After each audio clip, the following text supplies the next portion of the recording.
Shiv Sangam recording studio. DJ Umesh Sukhipur बाजार।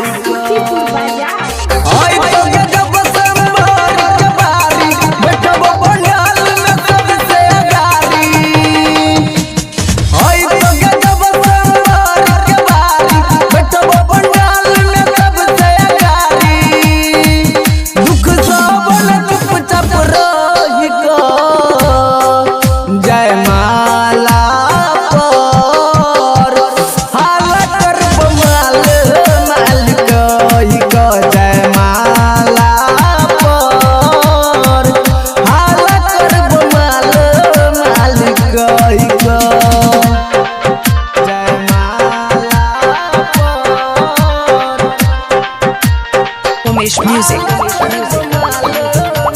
सबके बताई देबो लब वाला बात गे घुइरी के देतौ छौरी तोहर बरात गे तोहर बरात हे गे सबके बताई देबो लब वाला बात गे घुइरी के देतौ छौरी